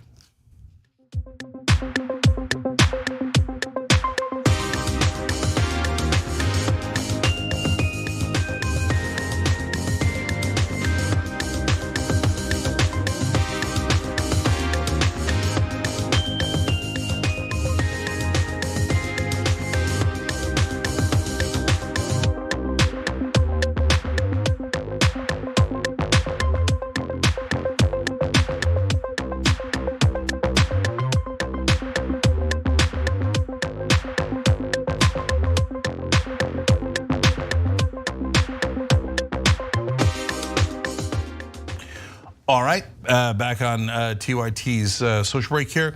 Let's go to YouTube members. Chichi Massey says, damn, I love when Cenk and Michael argued. That's why I watch this. TYT rules. We appreciate it. I was given to understand by some leftists that you're not allowed to disagree, but there, we did it. I hope we're, they're not going to be too offended that there was disagreement on a left-wing network. People usually catch feelings over that. Alambican writes in, I see what Michael is saying, but yeah, I'm with Cenk on this one. Democrats have the worst messaging for the time and for the mentality of the internet age. Love you guys. Yeah, look, to be fair to Michael, he didn't agree with me on Nancy Pelosi, but he did agree on the main thing that we're talking about, which is that Joe Biden has terrible messaging. So Jason Ray writes in, that poll is racism telling on itself. They are worried that they will be treated the way they treated others. They are projecting their racism. So yes, I think that some portion of what Trump voters and Republican voters were saying about how they're most worried about racism against white people was a little bit of projection. Like, wait, it feels like we're slipping into the minority here. And if we're the minority, God knows what they're gonna do to us because of what we did to them. And that's telling on yourself. So, all right. Now, making it a little bit lighter, Red Riding Hood writes in on Twitch, what is this cop, a hand model? That's why he was so concerned. Yuri Lino says, it shouldn't be normal to Hulk out into a murderous rage over a hand gesture. Agreed, but apparently the LA Sheriff's Department does not agree. No, he was vindicated. The guy was trying to go into a 7-Eleven. I mean, you understand the need for violence. I mean, the nachos in there. What if he got his hands on those nachos? The damage they could have done. So true. All right, I think this person's roses in August and the R got cut off. But anyway, they write in, there's no such thing as racism against white people. Racism is about power. You cannot be racist against a white person. You could only be bigoted against a white person. Yeah, I know that's a common thing that folks say on the left, but I don't really agree with that. So I think that power is not just monolithic. It's not just one power. There are different little factions of power, little situations of power. So is it possible that a white person could be discriminated against, or a white group can be discriminated against in certain situations in this country? Sure, it's possible, and I think that racism against whites is totally possible. Now, having said that, it doesn't happen that often, right? It's not a national emergency. It happens very infrequently, whereas racism against black people happens all the time, unfortunately, and is built into some of our systems. Now, altruism is imaginary, writes in. Oh no, I don't have time for that. I'll have to read it in the next break. Sorry. Kyle CH writes in our member section, office safety is paramount. No, public safety is paramount. That's exactly right, and that's what the cops have lost sight of. All right, we'll be right back.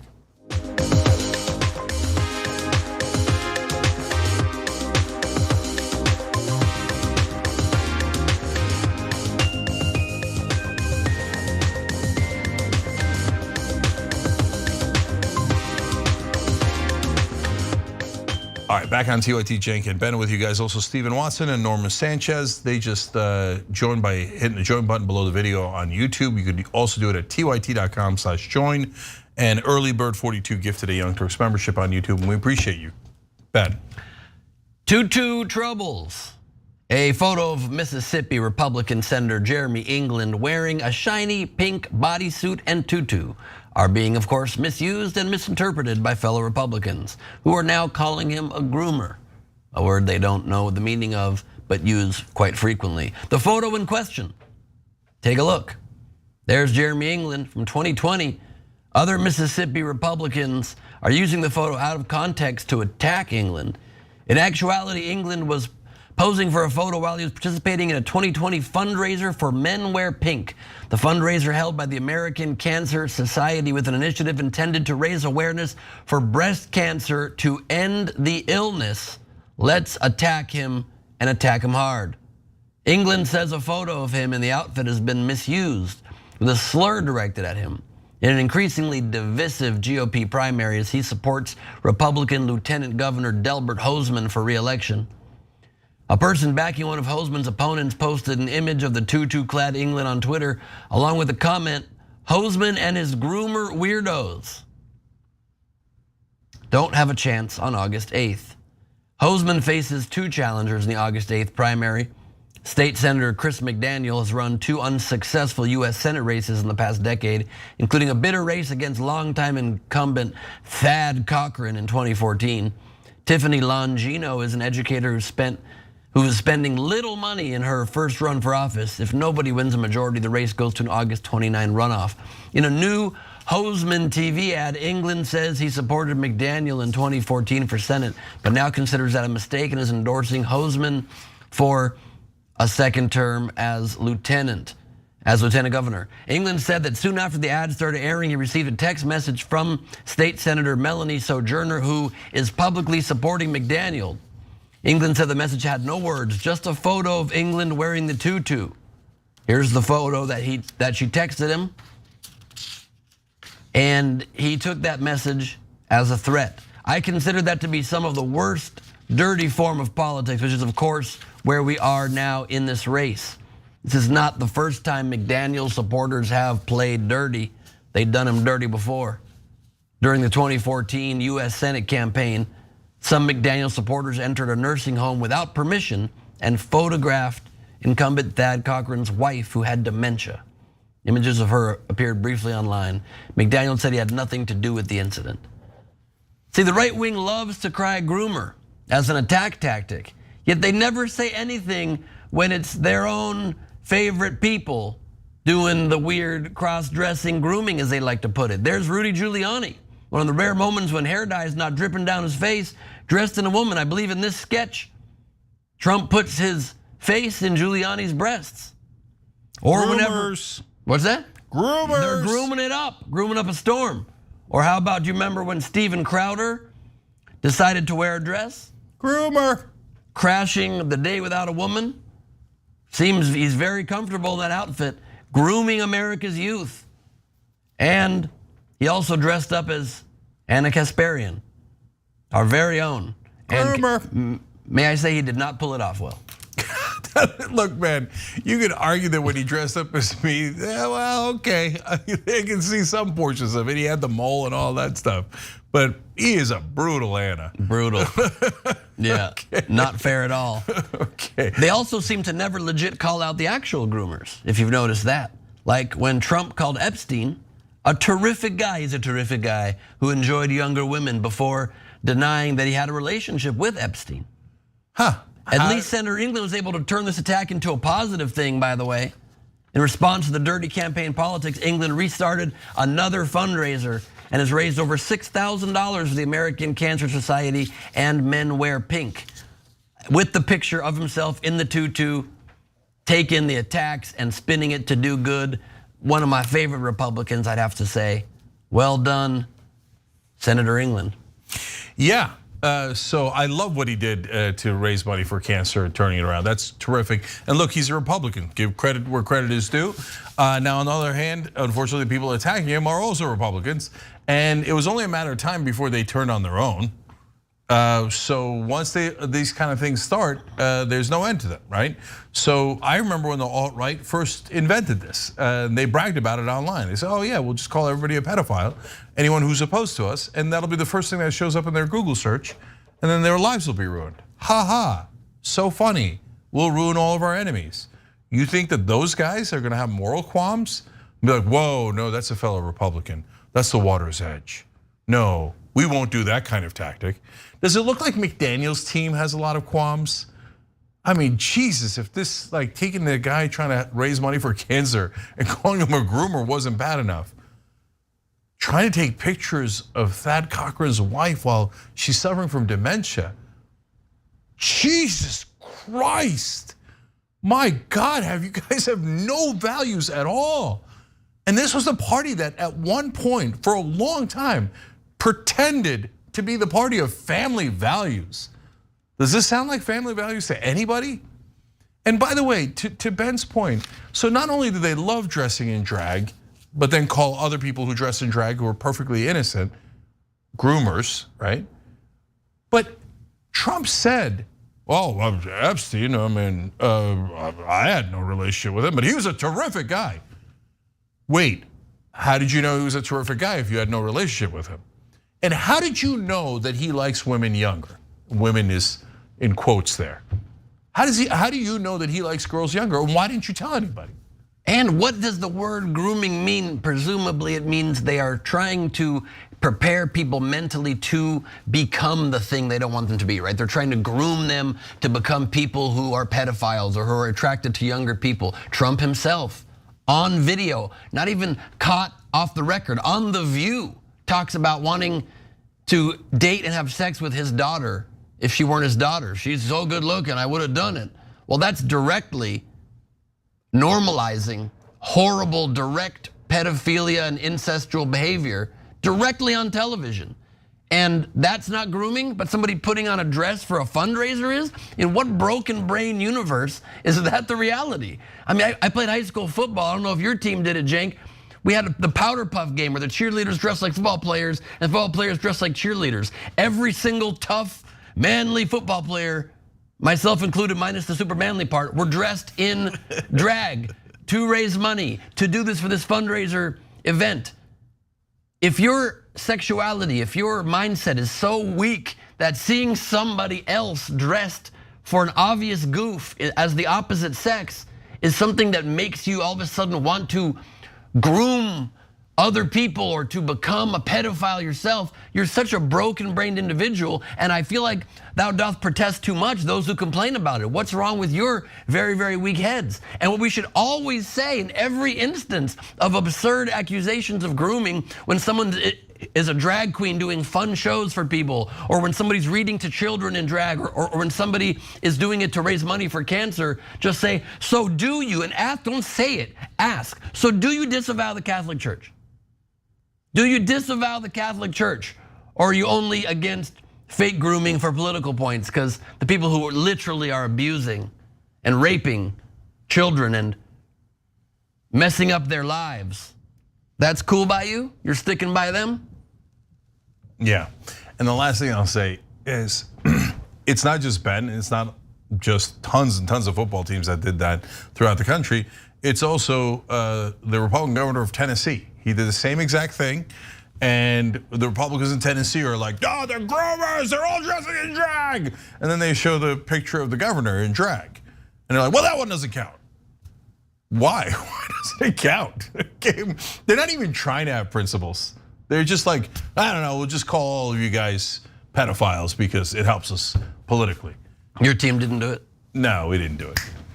But we did have the midriffs, okay? Oh, true that. I heard you got a great midriff back in the day. Oh, killer. Okay, all right, we gotta take a break. We'll be back.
All right, back on TYT. How Blair, you wrote in on Super Chat. Cenk, I've been watching TYT's reaction to Mitt Romney's congratulations on National Hot Dog Day over and over again. Hilarious. Thank you for giving us the funniest segment I've seen in a long time. Guys, if you haven't seen it, check out the video Anna and I did about Mitt Romney's National Hot Dog Day video. It's a blast. Thank God we didn't go into a 7-Eleven to get that hot dog though. Okay. Deb Long says, waiting for the right-wing defense of the cop. 3, 2, 1. Well, isn't it funny? When they're assaulting cops, cops are the worst and they're deep state and they had it coming. When cops are assaulting us, they're like, yeah, saying blue line, brother. Love it. Of course they should have done it.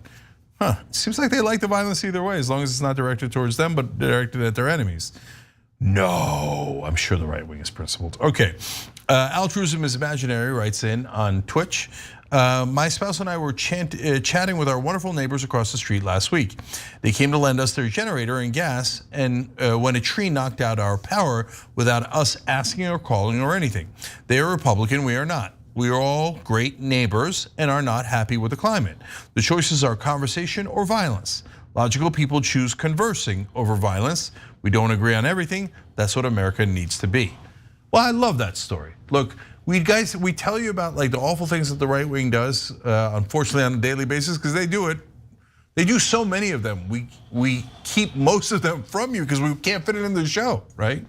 On the other hand, that doesn't mean all right wingers are terrible, and that doesn't mean that we don't agree on anything. We do. We agree on a whole bunch of things. So please start those conversations. And by the way, not only in my experience, but in the polling, time and time again on economic issues, Republican voters are progressive and have no idea. And that's why the conversations are important. Because if you tell them, hey, do you want moms to take a day off after they deliver? Or do you want them right back on the assembly line? They say, oh, come on, they should take more than a day off. How about 12 weeks, 3 months to be with their baby? They say, oh yeah, I love that. Good, that's the Democratic proposal, let's vote for it. Okay, forget it, call it a Republican proposal, I don't care. Let's just vote for it, right? So you actually can get to agreement if you get past this stupid culture wars. Okay, oh my God, I can't believe I'm out of time, Jesus. Cenk's left tricep of fury said Cenk and Michael disagreeing again, cracks me up. Well, it's been going on for 20 years now on TYT. All right, we'll be back.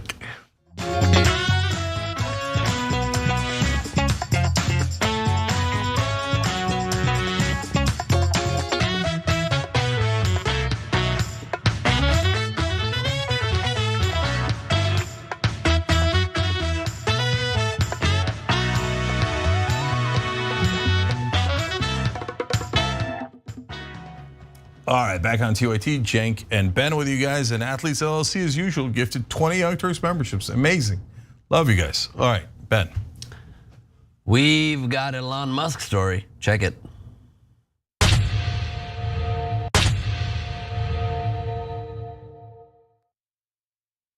That's right, you've been X'd.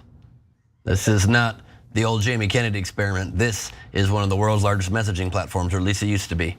If you haven't heard by now, Twitter owner Elon Musk has changed the company's famous bird logo to an X as part of a huge rebrand that he just decided he wanted to do, with probably no market research or consulting his board or his employees, just based on a whim because he likes the letter X.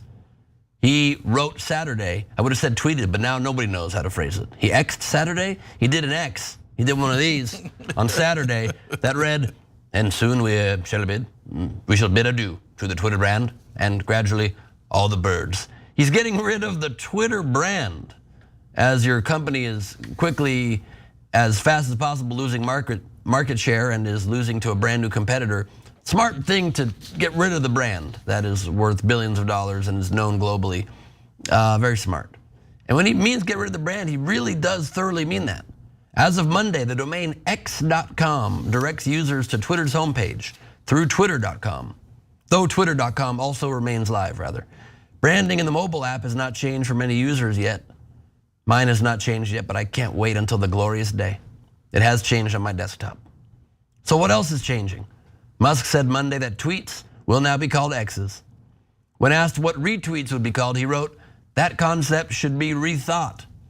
Because he didn't think even as far as, oh yeah, what does the other main thing people do on our platform, what's that gonna be called? Re-X'd? Double X? Hardcore? X? Triple X? Posting. It's the most hardcore thing you could do on there is just hit that double X button.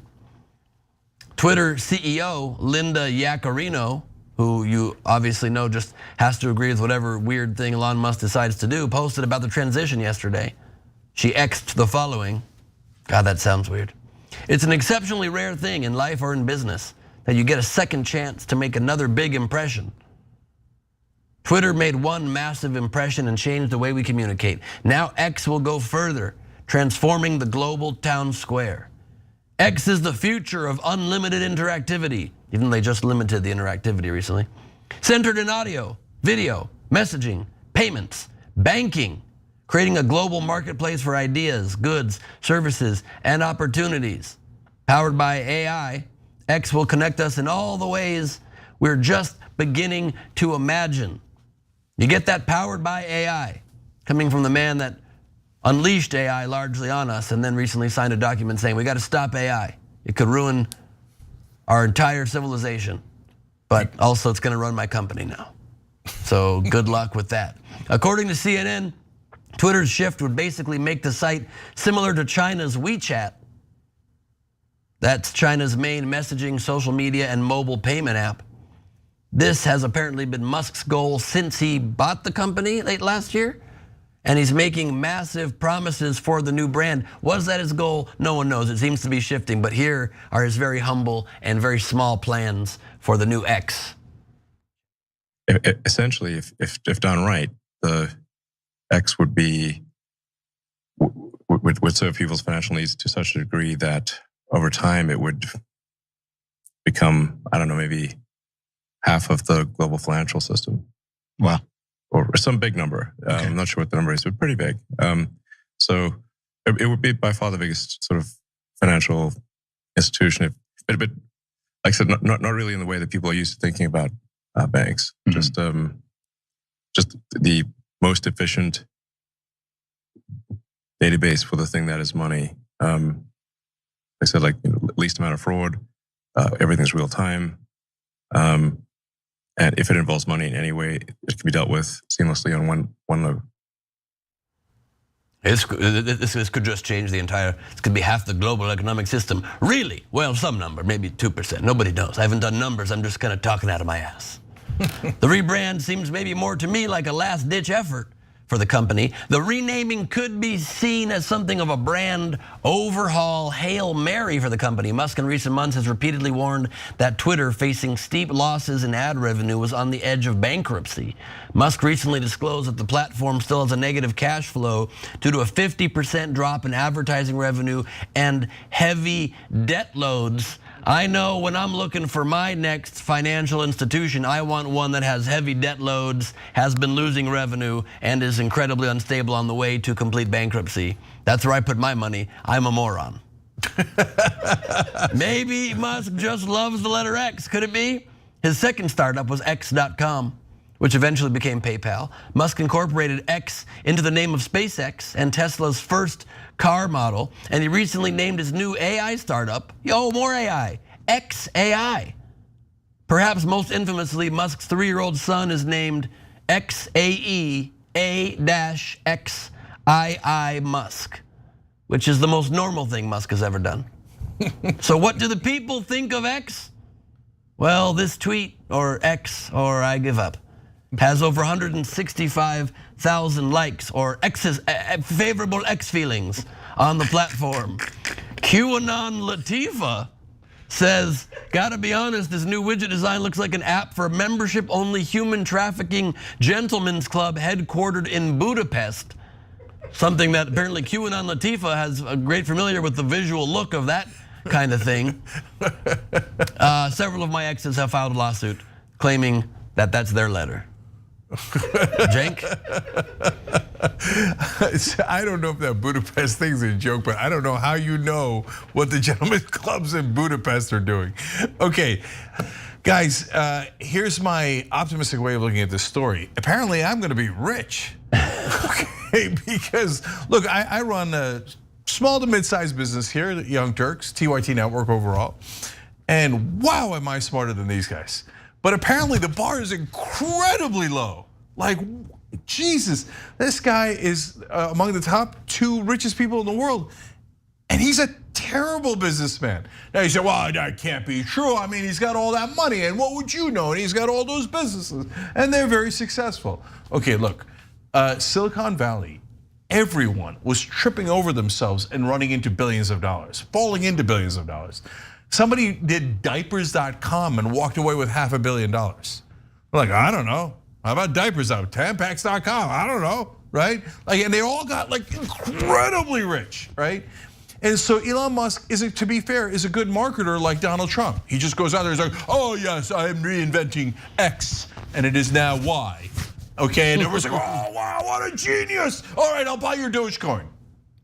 Okay, so, but guys, this proves it, no, unquestionable. First of all, no one thought Twitter was worth $44 billion. That was mental. We said it on the show before he bought it. We're like, new $44 billion. I mean, I guess. I didn't think he'd ever go through with the deal. I thought he'd just take the $1 billion loss in the contract.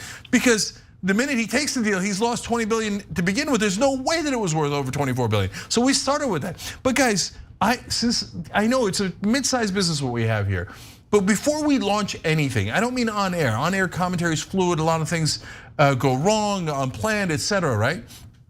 But when we're doing some business move, we think it through to no end. We will have meetings, processes, interdepartmental conversations, and then launch because you have to be ready. When they asked them, what is a retweet going to be? And he said, as Ben explained, the concept should be rethought, but I'm not sure. You didn't think what you would call a retweet?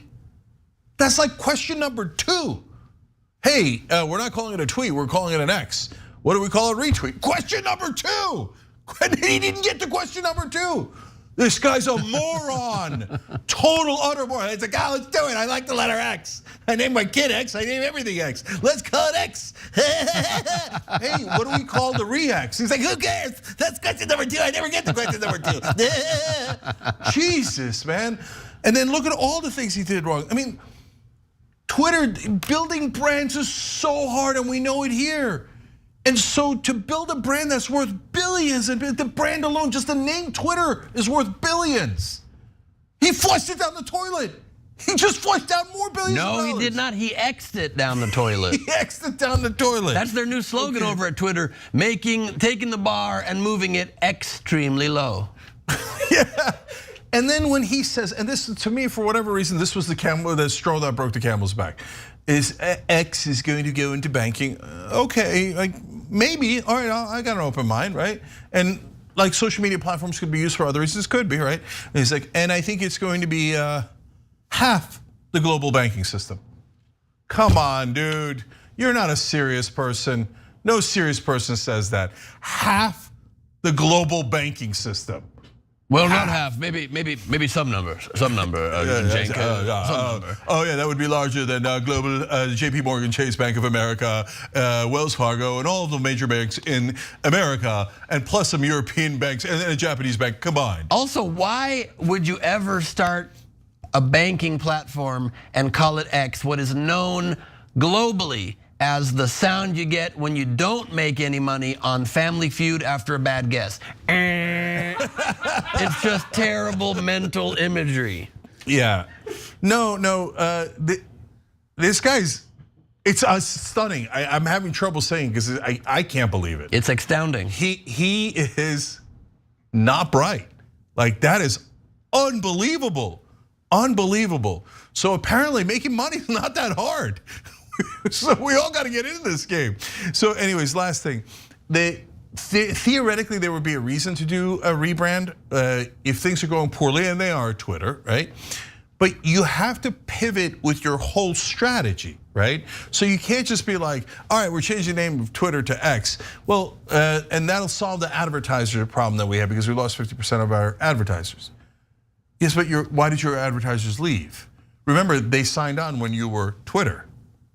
So they didn't leave because they're like, oh, God damn it, they kept the name Twitter, we're all leaving, right? No, they left because Elon Musk took over and said, yeah, I'm gonna allow racism, anti-Semitism, every kind of terrible thing, you're gonna be allowed to say it, and I'm gonna fire everybody so there's no controls at all, so your ads can appear on the worst kind of content, et cetera, et cetera. And they're like, yeah, no, that doesn't sound good, we're leaving. So did that policy change? No, that policy didn't change. Oh, that's why he's calling it that, I just figured it out.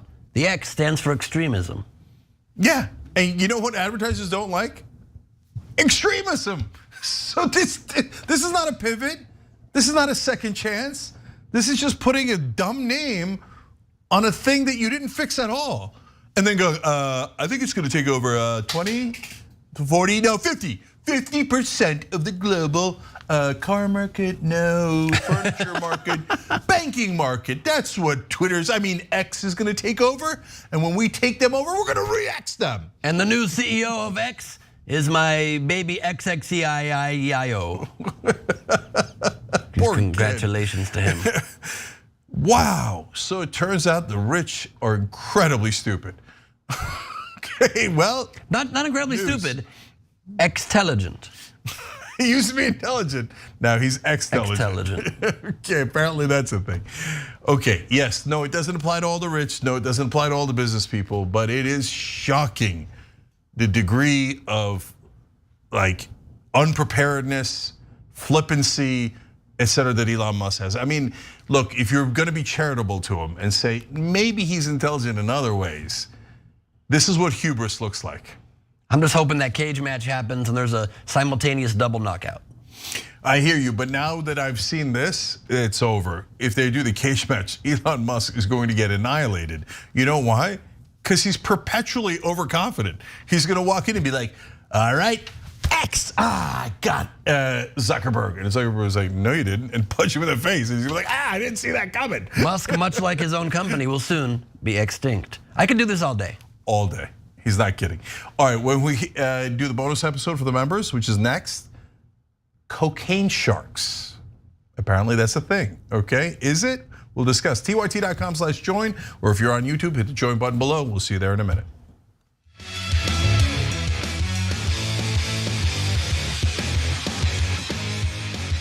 Every day, the Young Turks delivers 2 hours of solid, fact-based, timely news and progressive commentary on all the day's most important stories. We keep our viewers informed while also providing perspective and insight on the news we cover, so you understand not only what's happening, but also what's happening behind the scenes, the stories behind the stories. we play musical chairs and put these children in one awful detention facility to the next. That's what's happening at the border. The things that got him banned, he's still spreading. So presumably, I think it's reasonable to say that if you allow him back on the website, he's going to do it again. Any legal voter that we deem not willing to vote for my side shouldn't vote because it'll replace me that's supposed to vote for my side. That's not how voting works. That's not how democracy works. And while many people following today's political news can get discouraged about the direction of the nation and the world, that's not us. At TYT, we're genuinely optimistic about the future, and with good reason.